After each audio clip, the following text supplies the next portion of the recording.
तो चलो देखो ध्यान दो, मैट्रिक परीक्षा में 100% सफलता प्राप्त करने के लिए अवश्य पढ़ें। अवश्य पढ़ें मतलब कि इस टाइप की तैयारी जरूर करें। मतलब है कि आप लोगों को 2 तरह का एग्जाम होगा, पता है ना सबको?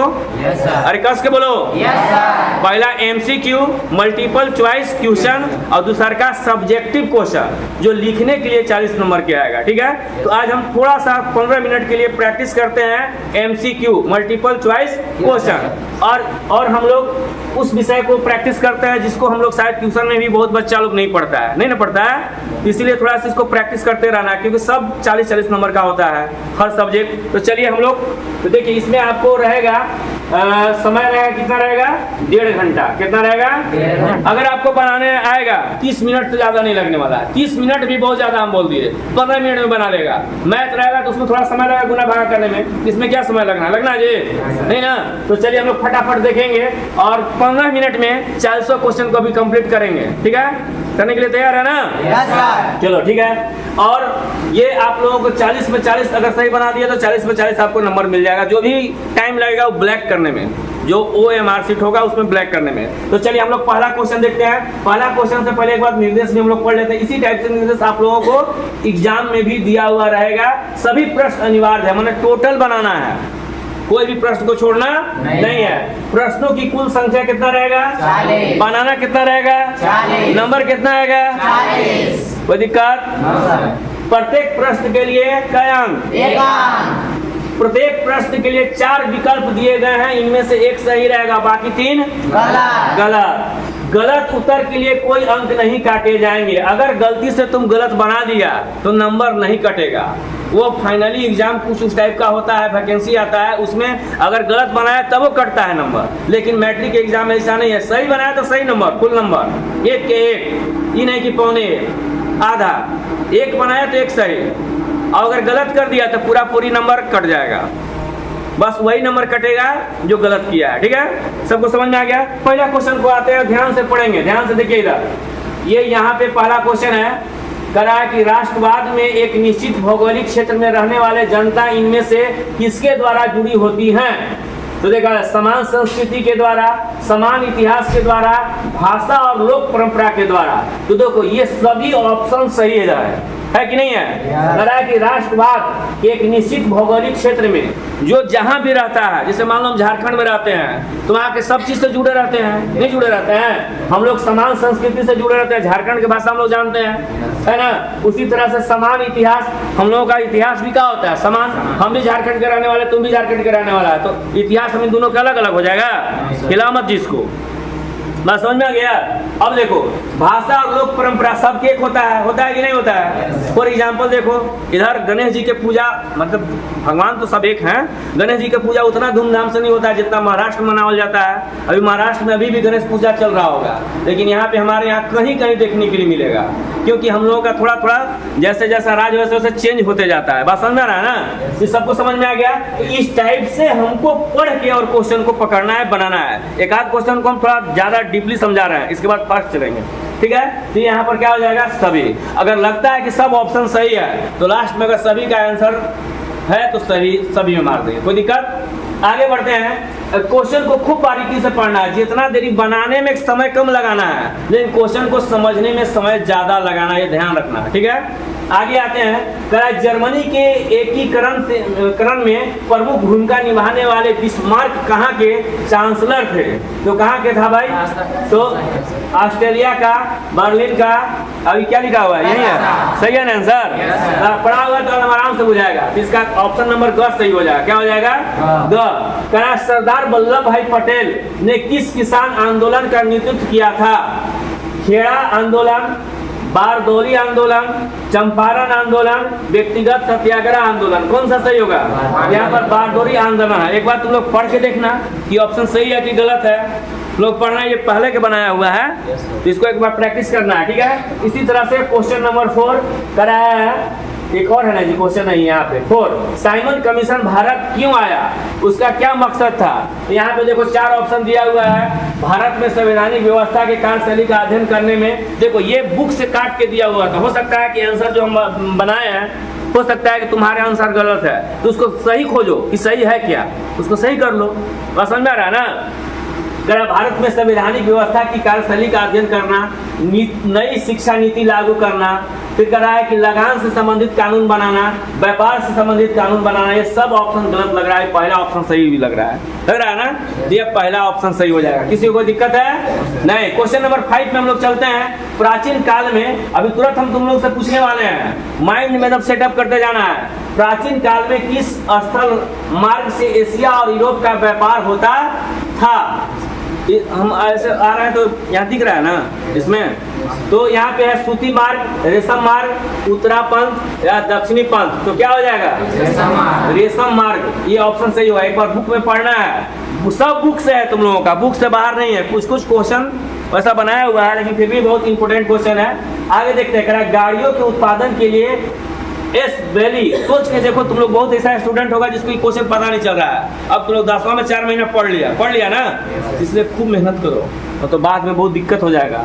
मैथ साइंस में तो बना लेगा, इंग्लिश में भी बना लेगा, SST में बहुत दिक्कत होगा। इसलिए 5 बुक है, 4-5 बुक है ना, सबको खूब पढ़ो। और ये क्वेश्चन तुमको लाइफ टाइम काम आने वाला है। कह रहा है कि गाड़ियों के उत्पादन के लिए एसे बली लाइन का प्रयोग अमेरिका में सबसे पहले किया गया था। मतलब कहाँ किया गया था, हेनरी फोर्ड में। कहाँ किया गया था, हेनरी फोर्ड। हम हरा भी कर दिए हैं, ऑप्शन भी लिख दिए हैं, ठीक है। कह रहा है कि डॉन ऑफ द सेंचुरी नामक चित्र में किसका महिमांडन है, किसका है, संगीत का। किसका है, संगीत का। हाँ सही होगा। इसी तरह से स्पिनिंग जेनी मशीन ने किस प्रक्रिया में वृद्धि की, तो कताई में। कताई, बुनाई, छपाई और रंगाई, ये सब एक ही चीज है ना, है ना, एक टाइप का ऑप्शन। लेकिन है किसमें भाई, कताई में। अगर तुम लोग पढ़ा होगा तो उसको सुधार लेना। का तुमको कुछ लग रहा है क्या, मीरा कुमारी पढ़ेगी तब ना लगेगा, इसलिए पढ़ना है, ठीक है। अगर मैथ के अभी हम पढ़ाते रहते हैं, इंग्लिश के, तो तुम लोग तुरंत कहता कि ऑप्शन में थोड़ा डाउट लग रहा है, इसलिए खूब पढ़ो। अब कब पढ़ेगा भाई, जब एग्जाम आ जाएगा तब, एग्जाम दे देगा तब फिर पढ़ने लगेगा।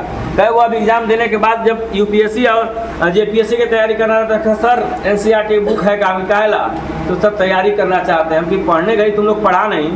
जब 9th 10th पढ़ा रहा तो कोई पढ़ाना चाहिए, तब जब MA पास कर गया तब खोज रहा है, इसलिए अभी से पढ़ो भाई, ठीक है। आगे देखो, कह रहा भारत में पहला प्रिंटिंग प्रेस किनके द्वारा लगाया गया था, किनके द्वारा, पुर्तगालियों के द्वारा। किसके द्वारा, कह रहा कि गैली क्या है, गैली क्या है, तो धातुई फ्रेम है। क्या है, देख रहा है कितना अटपटांग क्वेश्चन टाइप से लग रहा होगा, लग रहा है तुम लोग को ना।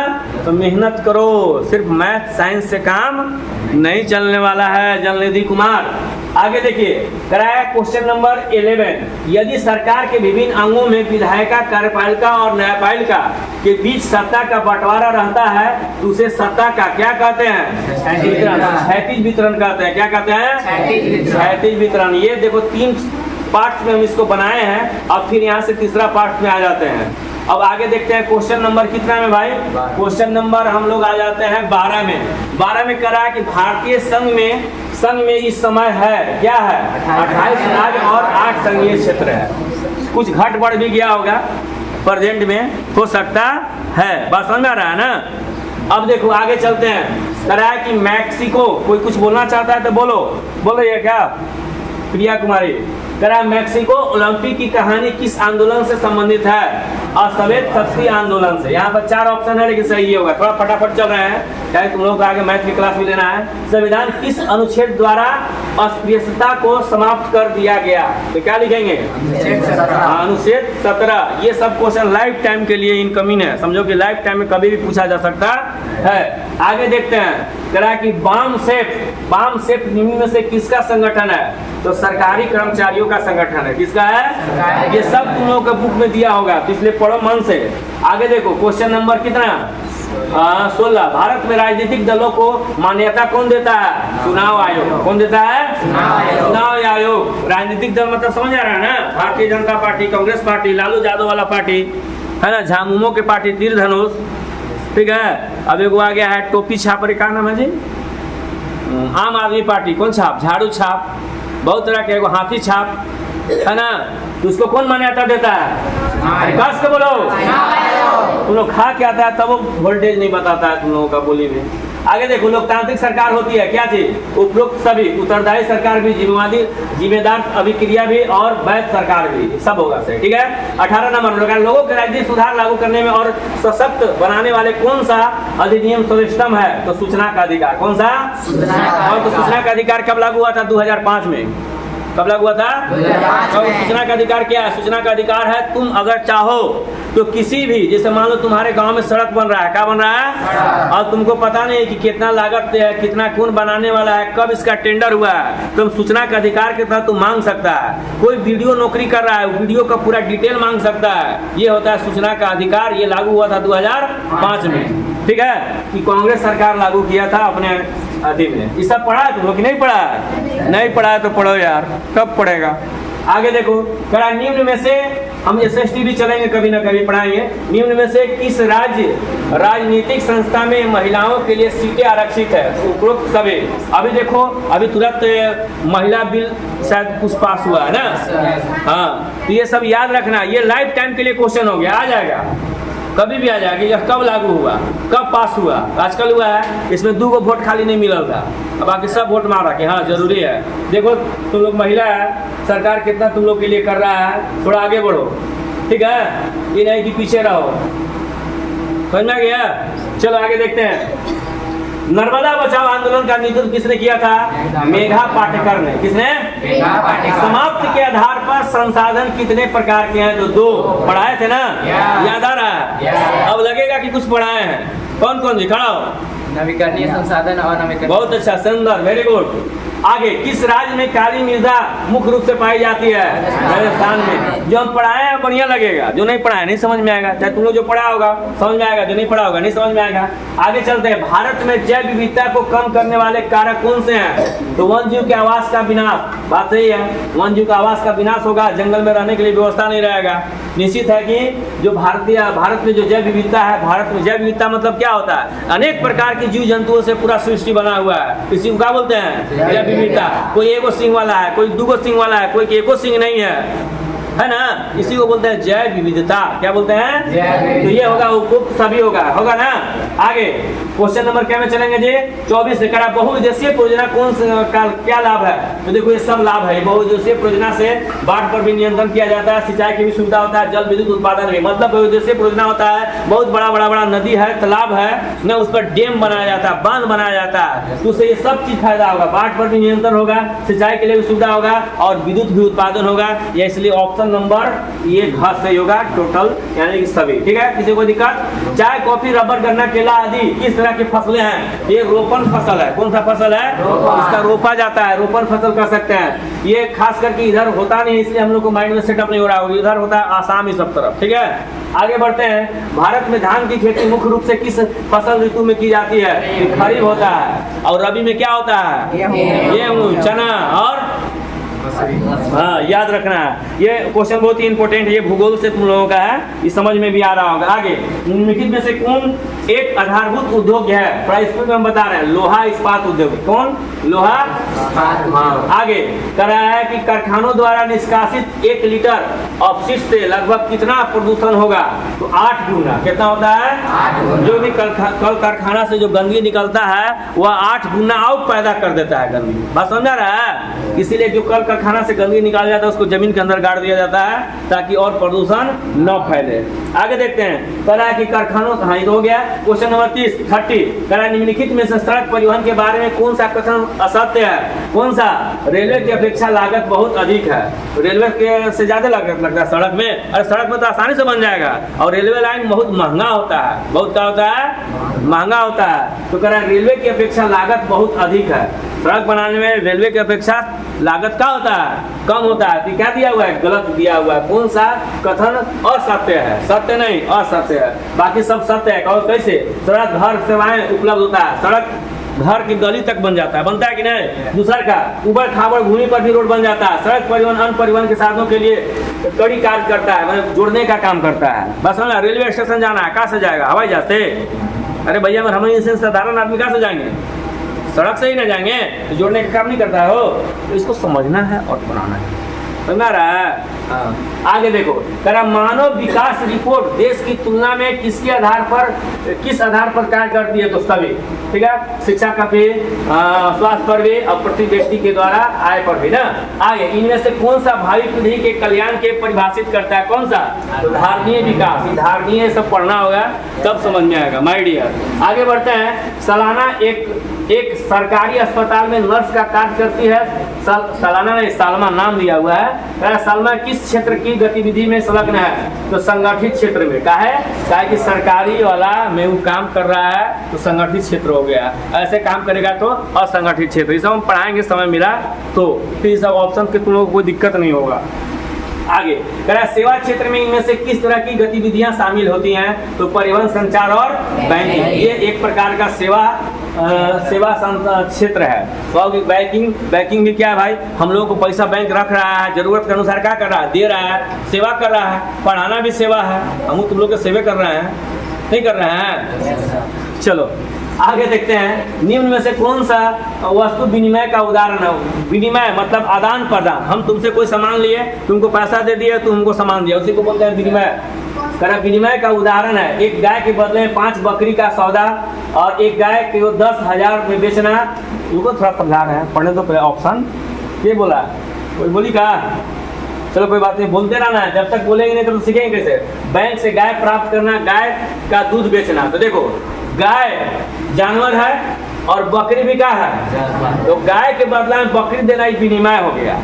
जैसे मान लो आटा के बदला में चावल दे दिए, चावल के बदला में आटा दे दिए, विनिमय हो गया। लेकिन अगर चावल के बदला में पैसा दे दिए, नहीं होगा, इसलिए वो ऑप्शन सही होगा। तो किसी को दिक्कत है, व्यापारिक बैंक के क्या कार्य है, तो साख निर्माण, ऋण देना, जमा स्वीकार करना, सब ये सब काम है। साख, तुमको बैंक में क्रेडिट भी बनता है, अगर तुम बढ़िया बैंक से लेन देन करेगा तो तुम्हारा साख बन जाएगा। क्या बन जाएगा, साख बन जाएगा।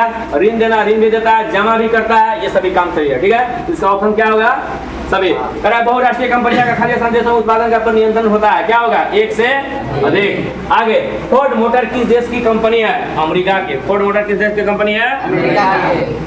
हॉलमार्क किस प्रकार की वस्तुओं की गुणवत्ता का प्रमाणित है, आभूषण। देखा ना सोना में कहता है कि हॉलमार्क सोना लेता है आदमी, क्या लेता है, क्योंकि वह शुद्धता का गारंटी है, देता है, ठीक है। इसी तरह से राष्ट्रीय उपभोक्ता दिवस किस तिथि को मनाया जाता है, 24 दिसंबर। किसको, कब, 24 दिसंबर को। सबको याद हो गया।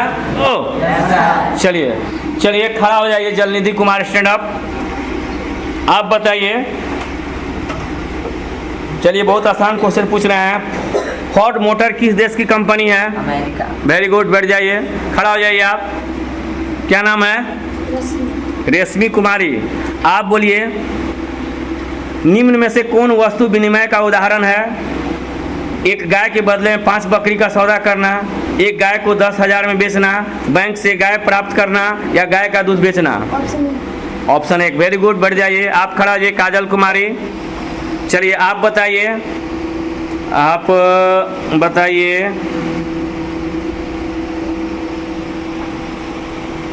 आप बताइए जर्मनी एकीकरण में प्रमुख भूमिका निभाने वाले बिस्मार्क कहाँ के चांसलर थे, ऑस्ट्रेलिया, बर्लिन, फ्रांसा या म्यूनिख। क्या, कस के बोलो, फ्रांसा। वेरी गुड, बैठ जाइए, आप खड़ा हो जाइए। आप बोलिए, साइमन कमीशन भारत क्यों आया, भारत में संवैधानिक व्यवस्था की कार्यशैली का अध्ययन करने के लिए, नई नीति लागू करने के लिए, लगान से संबंधित कानून बनाने के लिए, या व्यापार संबंधित कानून बनाने के लिए। Very good, sit down. देखो कितना सबके दिमाग करेंट है ना जी। चलो खड़ा हो जाओ, वीरा कुमारी स्टैंड अप। ये रिकॉर्डिंग भी हम कर रहे हैं, इसको यूट्यूब पर भी अपलोड करेंगे, लाइफ टाइम तक लोड भी रहेगा, तो तुम लोग को भी पता चलेगा कि भाई हम पढ़ने में अच्छा है कि खराब है। तुम बताओ, स्पिन जेनी मशीन किस प्रक्रिया में वृद्धि की है, कटाई में, बुनाई में, छपाई में, रंगाई में। बहुत अच्छा, देखो ध्यान से सुन रही थी, बैठ जाओ। अब तुम खड़ी हो जाओ, तुम बोलो, गैली क्या है, धातु फ्रेम, चर्मपात्र, ताम्रपात्र या पांडुलिपि। बहुत अच्छा, वेरी गुड, बैठ जाओ। चलो अब तुम खड़ी हो जाओ। अब तुम बताओ, डॉन ऑफ द सेंचुरी नामक चित्र में किसका महिमांडन है, संगीत का। बहुत सुंदर, क्या बात है, ताली। देखो बिना ऑप्शन बोलती। बैठ जाओ, बहुत अच्छा, बहुत सुंदर। चलो तुम खड़ी हो जाओ। देखो क्या पढ़ने से फायदा हुआ कि नहीं हुआ? 10 मिनट में कितना बढ़िया जानकारी तुम लोग प्राप्त किया।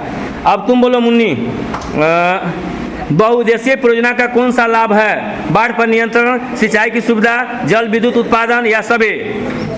बहुत अच्छा, बहुत अच्छा, बहुत अच्छा। तालियां, अरे बजाओ ताली, कितना बढ़िया बोल रहा है फटाफट। चलो तुम खड़ी हो जाओ। तुम बताओ, भारत में धान की खेती मुख्य रूप से किस फसल ऋतु में की जाती है? खरीफ, रबी, जायद, रबी या जायद? बहुत अच्छा, बहुत अच्छा, वेरी गुड, तालियां। चलो खड़ी हो जाइए, आप खड़ी हो जाइए। आप बताइए क्या नाम है? पलक कुमारी, बहुत अच्छा, नाम तो बहुत अच्छा है। आप जल्दी सुना बताइए, इनमें से कौन भावी पीढ़ी कल्याण को प्रभावित करता है? आर्थिक विकास, समृद्धि, धारणीय विकास या जीवन की गुणवत्ता? तुम बोलो क्या होगा? इनमें से कौन भावी पीढ़ी कल्याण को परिभाषित करता है? आर्थिक विकास, समृद्धि, धारणीय विकास या जीवन की गुणवत्ता? तुम लोग पीछे बैठ के दिमाग भी पीछे रखिए, एको का ऑप्शन सही नहीं है। तुम बोलो। हाँ देखो, इसको किससे समझ में आया? इसीलिए ना बोलते हैं कि आगे बैठो, आगे बैठेगा दिमाग भी आगे रहेगा। क्या बुझाया तुम लोग दोनों के दोनों फेल कर गए? ये सब कैसे बोल रही है? इसके पहले तुम लोग कभी क्वेश्चन पढ़ी थी? अभी पढ़ाए बताए, ये सबको समझ में आ गया। मेहनत करो, तन मन लगाओ, और नहीं तो रह जाएगा रोड छाप। बैठ जाओ, चलो खड़ा हो जाओ। क्या नाम है?